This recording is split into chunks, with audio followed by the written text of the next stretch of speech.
नमस्कार, बहुत स्वागत है आपका। आप देख रहे हैं गुड लक स्पेशल और मैं हूं आपके साथ शैलेंद्र पांडे। कुंडली में कुछ ऐसे दोष होते हैं जो बड़े छोटे से लगते हैं, बहुत बारीक से लगते हैं, लेकिन उन दोषों का प्रभाव जीवन पर बहुत गहरा पड़ता है और इसीलिए वो दोष ना हो करके कुंडली के महादोष होते हैं।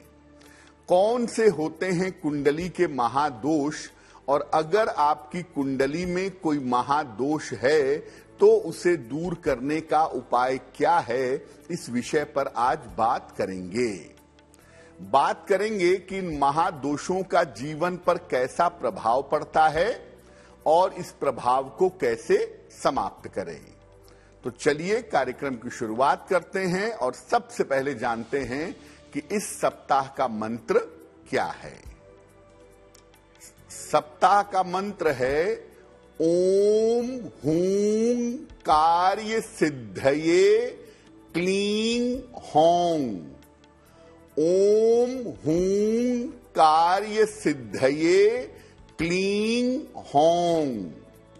अगर कोई महत्वपूर्ण काम आपको सिद्ध करना है, कोई महत्वपूर्ण काम आपका बन नहीं रहा है और उस कार्य को आप बनाना चाहते हैं, उस कार्य को आप करना चाहते हैं, तो इस मंत्र का जप नियमित रूप से सुबह और शाम करना शुरू करिए। सुबह के समय और शाम के समय 108 बार अगर आप इस मंत्र का जप करें, आपका काम कितना भी कठिन क्यों न हो, इस मंत्र के जप से आपका काम जरूर बन जाएगा।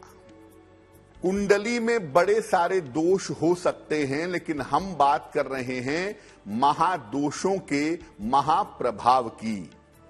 सबसे पहला जो दोष है वो है केमद्रुम योग या केमद्रुम दोष।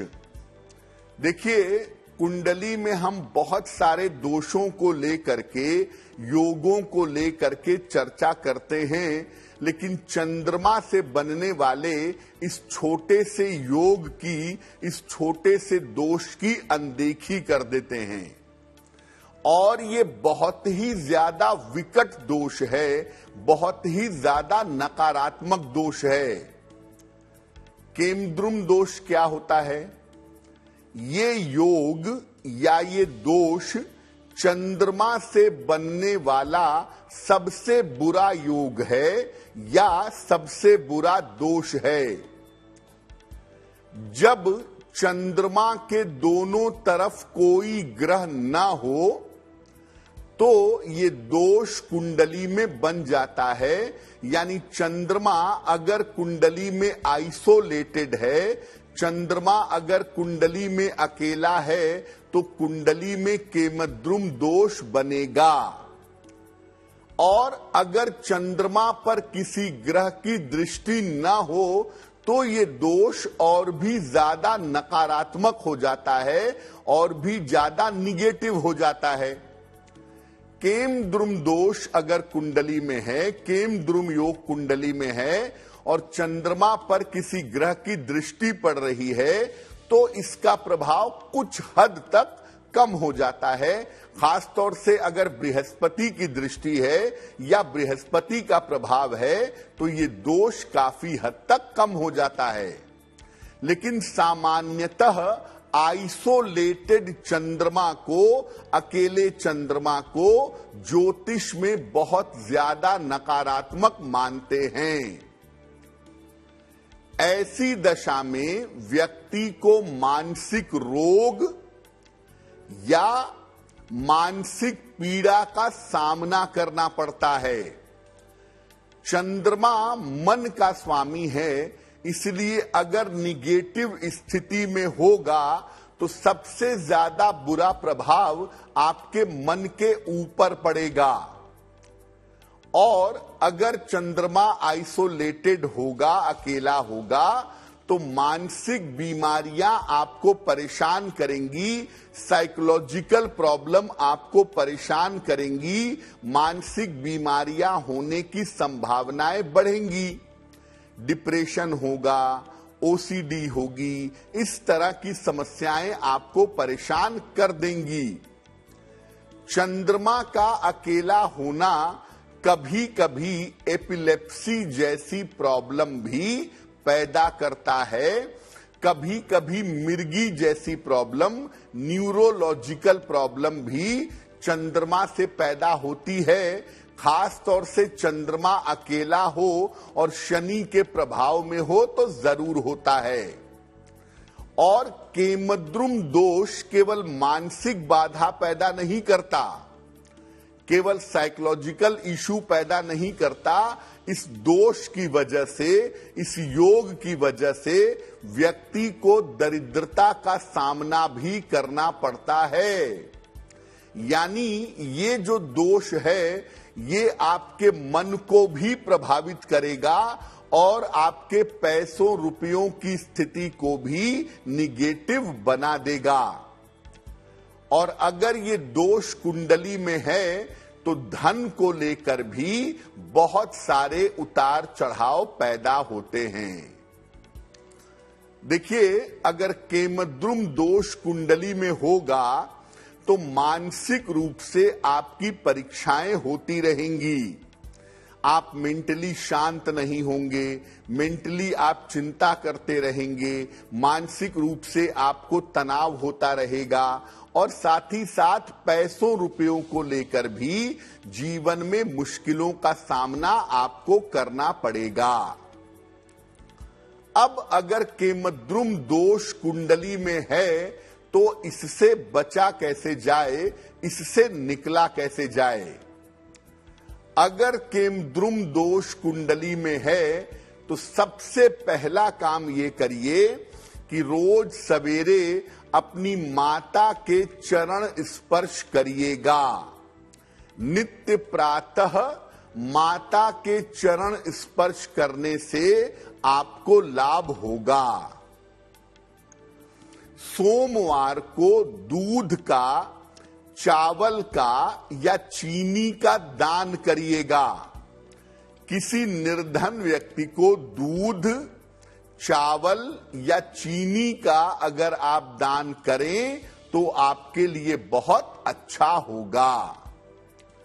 और भोजन में सफेद चीजों का प्रयोग करें, दूध, दही, चावल आदि का प्रयोग करें। खास तौर से दही का प्रयोग करना सबसे ज्यादा बेहतर होता है। और अगर केमद्रुम दोष कुंडली में है तो शरीर पर चांदी जरूर धारण करें। एक चांदी की चेन, एक चांदी का कड़ा या एक चांदी का छल्ला अगर आप धारण करें तो इस दोष का प्रभाव बहुत हद तक कम होगा। और रोज शाम को एक विशेष मंत्र है, ओम श्रांग श्रीं श्रौं सह चंद्रमसे नमः। ओम श्रांग श्रीं श्रौं सह चंद्रमसे नमः। इस मंत्र का रोज शाम को 108 बार जप करिएगा। केमद्रुम दोष अगर कुंडली में है या वैसे भी सामान्यतः जल की बर्बादी मत करिए और जल को गंदा भी मत करिए। पवित्र नदियों को गंदा करने से बचिए, ऐसा बिल्कुल मत करिए। और जल की बर्बादी भी मत करिए, जल की बर्बादी करना भी अच्छा नहीं होगा।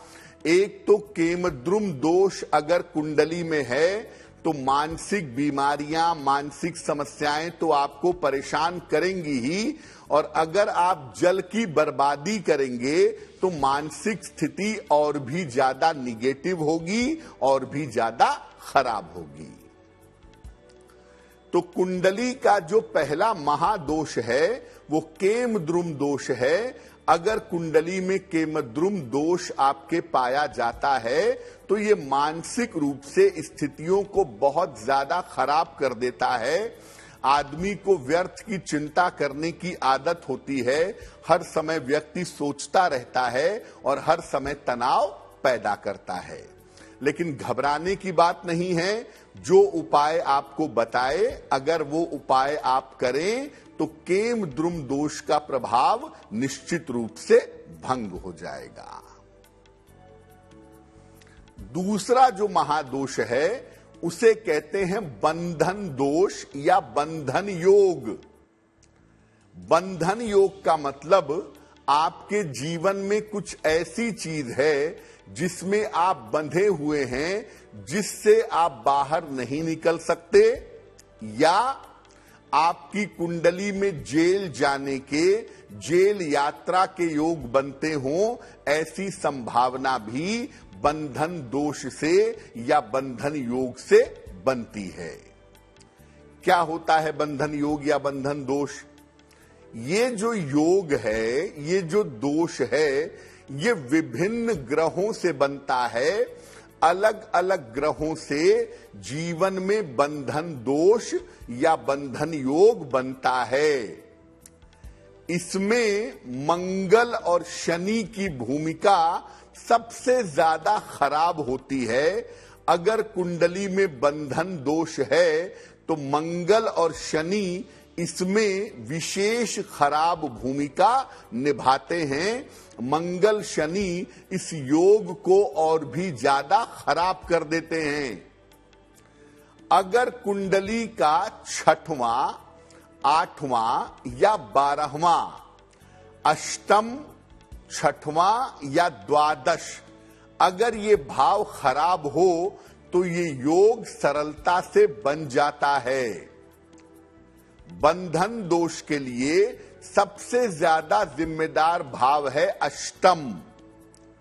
6वां, 8वां या 12वां भाव अगर कुंडली में खराब होगा तो आप बंधन दोष के शिकार होंगे।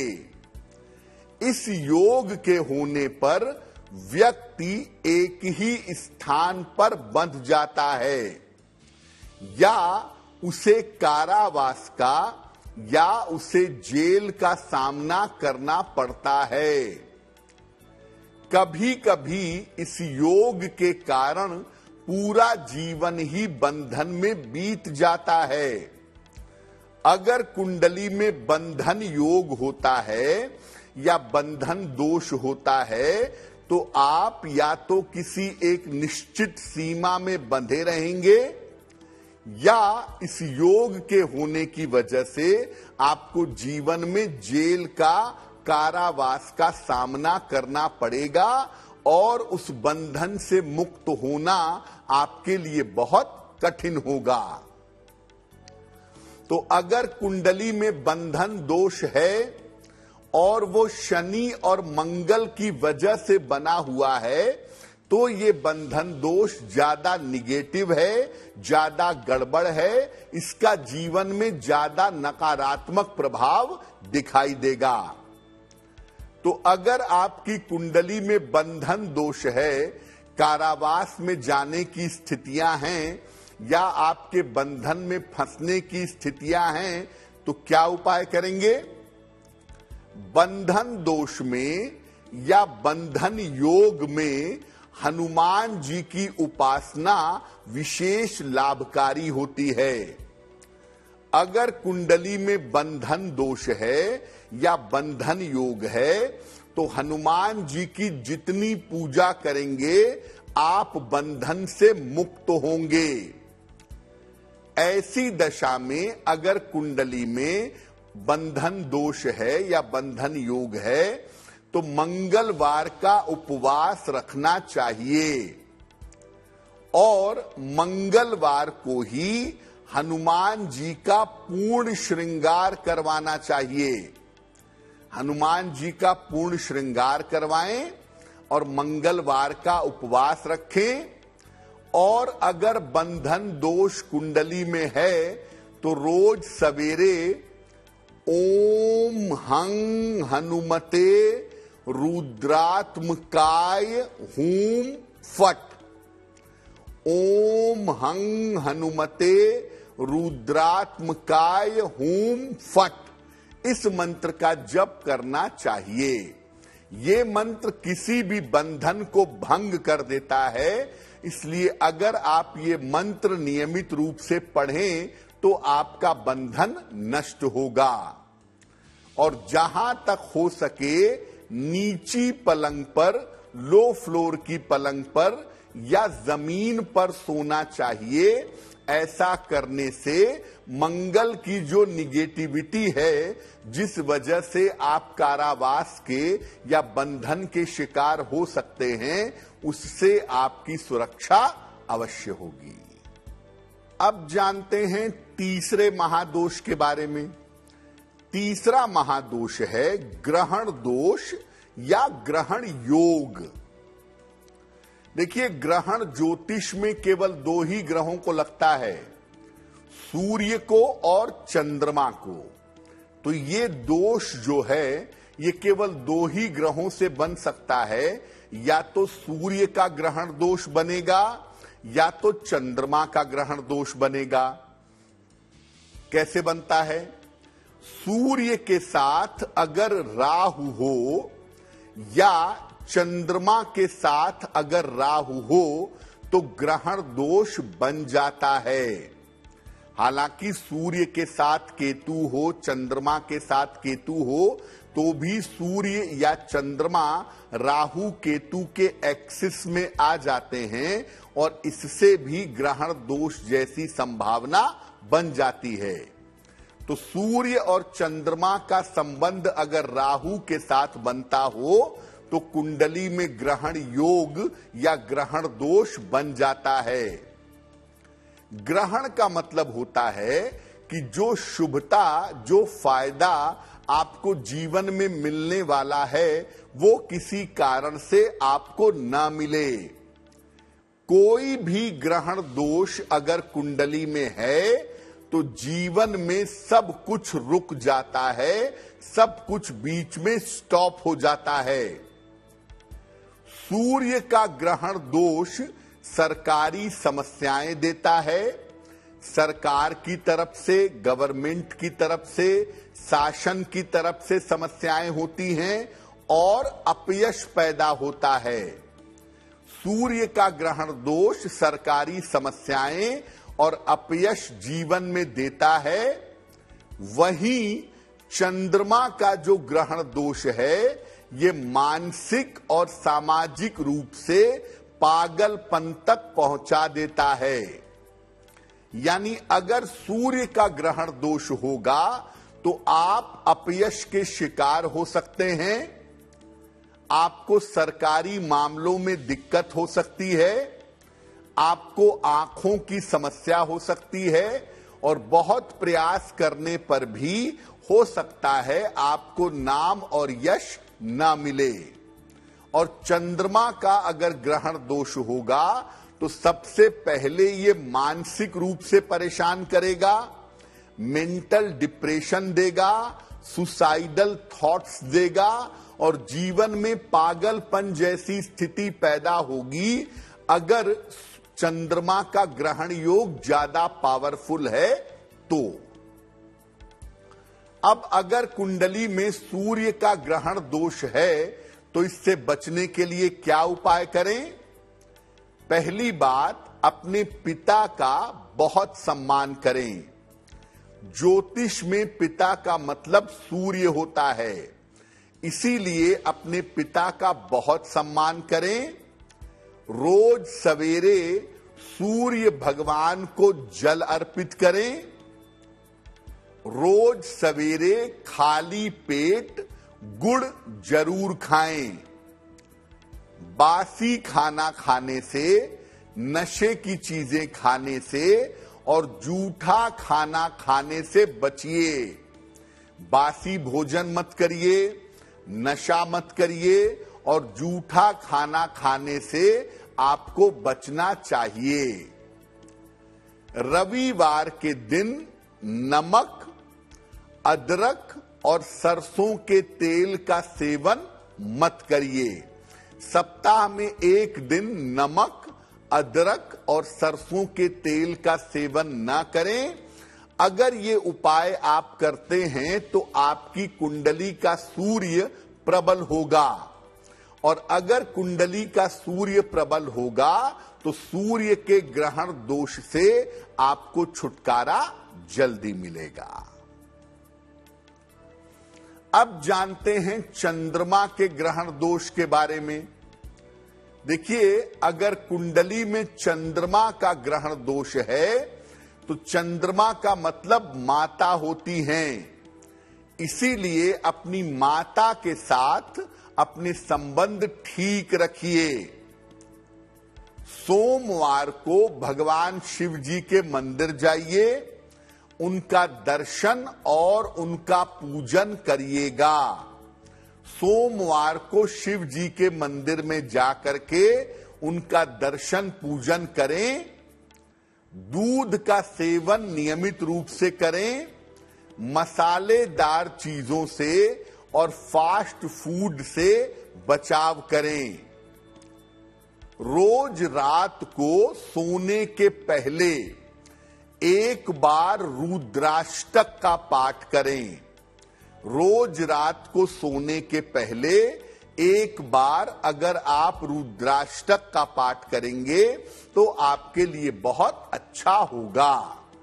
वैसे मैं मोटे तौर से बता दूं कि अगर सूर्य का ग्रहण दोष है तो ऐसी स्थिति में सूर्य की पूजा करना ही अच्छा होगा, और अगर चंद्रमा का ग्रहण दोष कुंडली में है तो ऐसी स्थिति में भगवान शिव की पूजा करने के प्रभाव सबसे ज्यादा बेहतर होंगे। अब चौथे महादोष पर आ जाते हैं, जो है गुरु का स्थान दोष। गुरु का स्थान दोष कैसा है? देखिए, जो दोष बृहस्पति की वजह से बनते हैं, गुरु की वजह से बनते हैं, उनकी इंटेंसिटी ज्यादा होती है। इसीलिए अगर गुरु का स्थान दोष कुंडली में है तो उसको समझने की आवश्यकता है, क्योंकि ये स्थान दोष ऐसा नहीं है कि कोई बहुत बड़ा नकारात्मक मामला है, लेकिन ये कभी कभी बहुत ज्यादा निगेटिव हो जाता है। ये दोष बनता है बृहस्पति के कारण। जिस भाव में बृहस्पति स्थित होता है, जिस भाव में बृहस्पति बैठता है, उसका नाश कर देता है। अगर बृहस्पति लग्न में बैठ गया तो स्वास्थ्य को नुकसान जरूर पहुंचाएगा। अगर बृहस्पति दशम भाव में बैठ गया तो करियर में बाधाएं पैदा करेगा। बृहस्पति जहां बैठते हैं उस स्थान को नुकसान पहुंचाते हैं, और जहां पर बृहस्पति की दृष्टि होती है वो स्थान शुभ हो जाते हैं, पवित्र हो जाते हैं। इसीलिए जिस स्थान में बृहस्पति पाया जाता है वहां पर स्थान दोष देता है। अगर पंचम भाव में पाया जाए, संतान भाव में बृहस्पति पाया जाए, तो संतान नहीं होती या संतान होने में दिक्कतें पैदा होती हैं। पंचम भाव में बृहस्पति का होना संतान के लिए अच्छा नहीं होगा। सप्तम भाव में, सातवें भाव में बृहस्पति बैठ गया तो या तो विवाह नहीं होगा या वैवाहिक जीवन बेहद खराब होगा, बेहद निगेटिव होगा। यानी बृहस्पति जिस भाव में बैठेगा उस भाव से संबंधित गुणों को समाप्त करेगा, उस स्थान को नुकसान पहुंचाएगा। बृहस्पति का बैठना बहुत ज्यादा महत्वपूर्ण है। वो जहां बैठते हैं उस भाव को, उस स्थान को नुकसान जरूर पहुंचाते हैं और इसका प्रभाव जीवन में जरूर दिखाई देता है। अगर धन भाव में बृहस्पति बैठ जाए, कुछ विशेष स्थितियों को छोड़ करके धन भाव में बैठा हुआ बृहस्पति दरिद्रता देता है, धन भाव में बैठा हुआ बृहस्पति जीवन भर व्यक्ति को भटकाता है, जीवन भर व्यक्ति के जीवन में भटकाव पैदा करता है। व्यक्ति थोड़े थोड़े पैसे कमाने के लिए इधर उधर भटकता रहता है। अगर चतुर्थ भाव में बृहस्पति बैठ जाए तो जीवन भर अस्थिरता बनी रहती है। कम से कम जीवन का जो पहला हिस्सा है, 40 साल तक का जो जीवन है, वो संघर्ष में बीतता है। 40 वर्ष के बाद इस स्थिति में धीरे धीरे सुधार होना शुरू होता है। तो मोटे तौर पे ये बात समझिए कि गुरु जहां बैठेंगे वहां पर नुकसान पहुंचाएंगे, वहां पर दिक्कत पैदा करेंगे, और जहां पर उनकी दृष्टि होगी उस स्थान को, उस ग्रह को, उस भाव को लाभ देंगे। अब अगर बृहस्पति कुंडली में कहीं ऐसी जगह बैठ गए हैं जहां से आपके जीवन में बाधा आ गई है, जहां से आपके जीवन में रुकावट आ गई है, तो इस दोष को भंग कैसे करेंगे? जिस भाव में ये ग्रह दोष है, जिस भाव में बृहस्पति बैठे हैं, उस भाव को मजबूत करने के उपाय करिएगा। सप्तम भाव में बैठे हैं, विवाह नहीं हो पा रहा है, तो सप्तम भाव को मजबूत करने के प्रयास करेंगे। रोज सुबह एक बार विष्णु सहस्त्र नाम का पाठ करेंगे। नित्य प्रातः एक बार विष्णु सहस्त्र नाम पढ़ना बहुत अच्छा होगा। अगर बृहस्पति का स्थान दोष कुंडली में है तो बृहस्पतिवार को गुड़ और चने की दाल का दान करिएगा। अपनी अंगुलियों में या तो पीतल की अंगूठी या सोने की अंगूठी जरूर धारण करिएगा।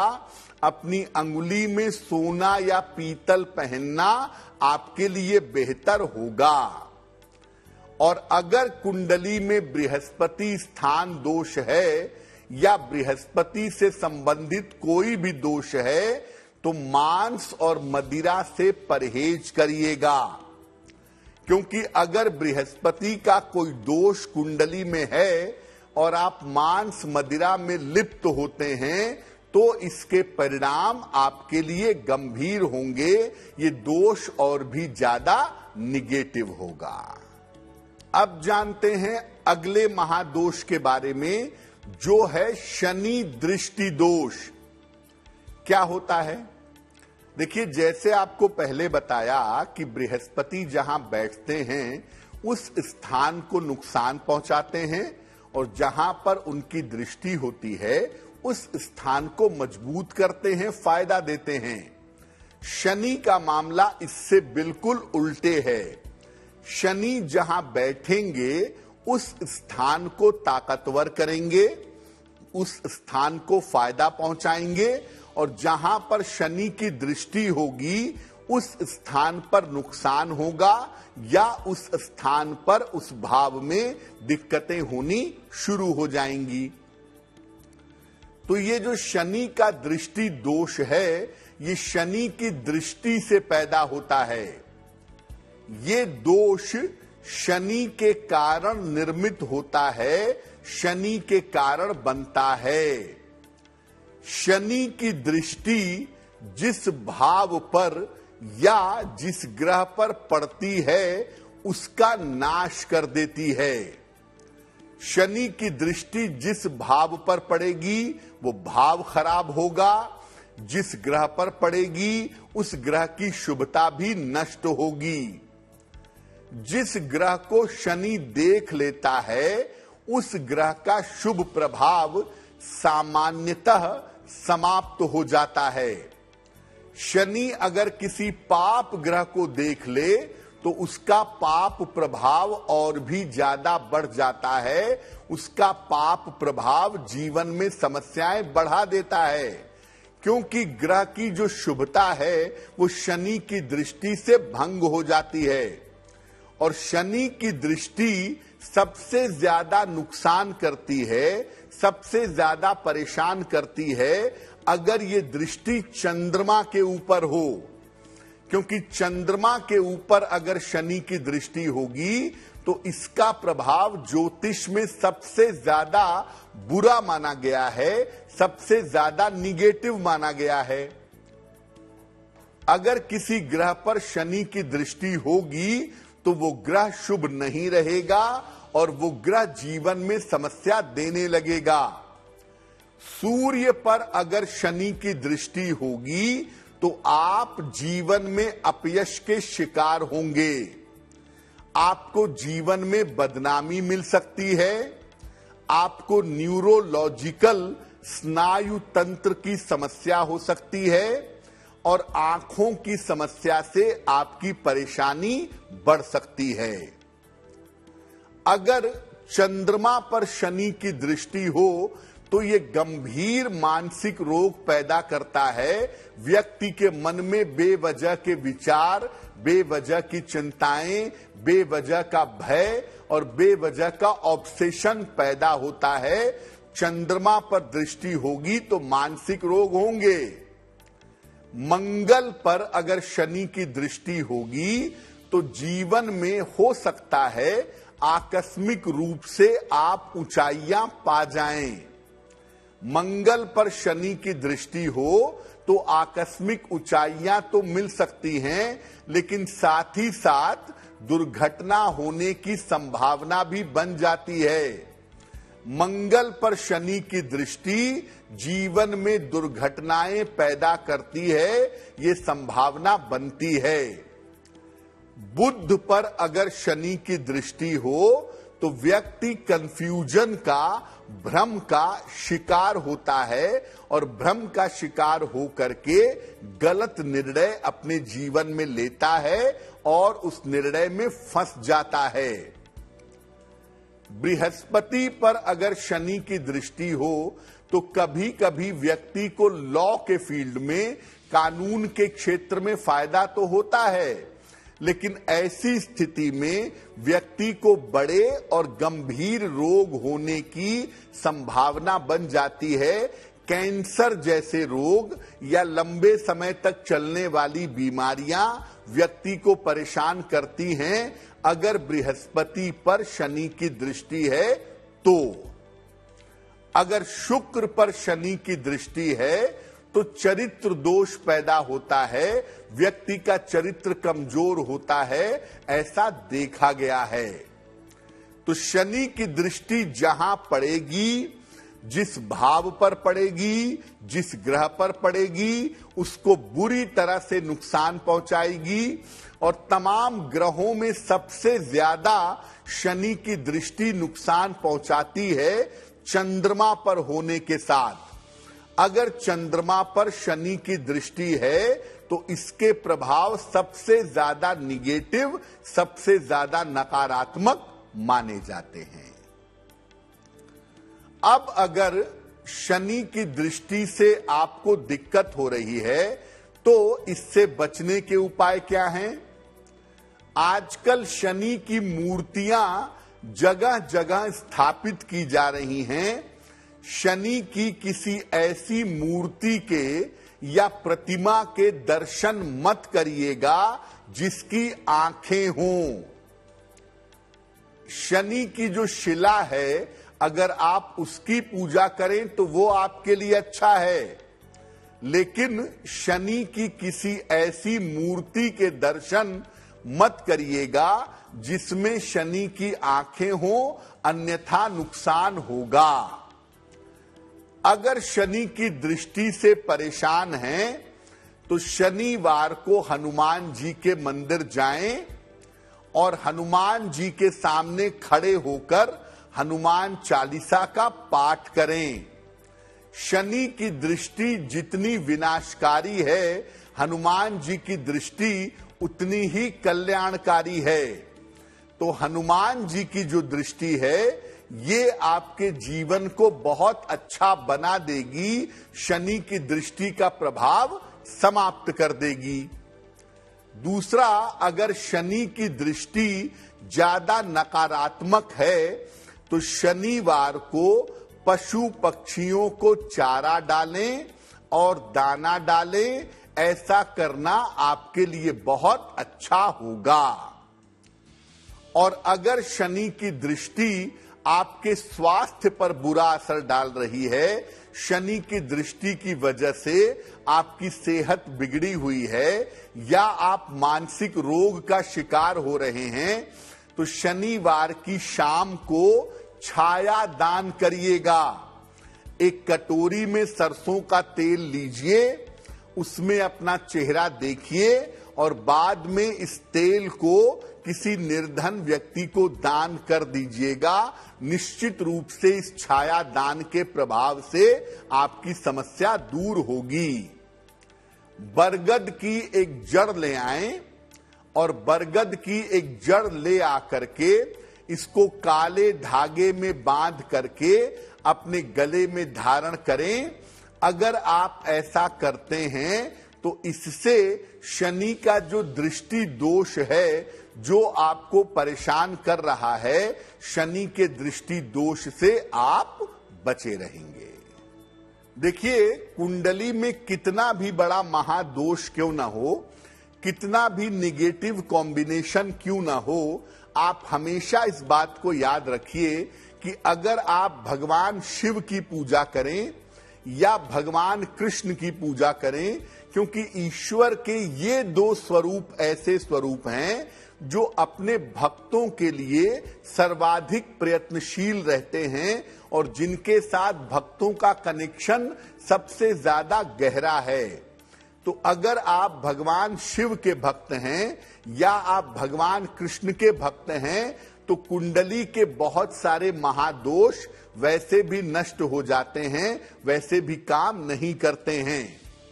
और अगर आपकी कुंडली में ऐसा महादोष है और आप पूजा उपासना नहीं करते हैं तो कम से कम भगवान शिव का मंत्र नमः शिवाय, इसका हर समय आप जप करते रहें, आपको लाभ होगा। या भगवान कृष्ण का मंत्र ओम क्लीं कृष्णाय नमः, इस मंत्र का हमेशा जप करते रहें, इससे भी आपको लाभ होगा। तो एक तो भगवान शिव या भगवान कृष्ण की पूजा करनी है। दूसरे नंबर पर नियमित रूप से जितनी सामर्थ्य हो लोगों की सेवा सहायता करनी है। गरीबों की सेवा, पशु पक्षियों की सेवा, उनकी देखभाल, उनकी सहायता, उन्हें चारा देना है, भोजन देना है, अन्न देना है, जो भी आप अपनी सामर्थ्य के अनुसार कर सकें, नियमित रूप से अगर आप करें तो आपके लिए बहुत अच्छा रहेगा। हर शनिवार को आपको ऐसा करना चाहिए या सप्ताह में जब भी मौका मिले आप निर्धनों की सहायता करें, पशु पक्षियों को चारा और दाना डालें। इससे भी आपका जो नकारात्मक प्रभाव है ग्रहों का आपके ऊपर वो भंग होगा।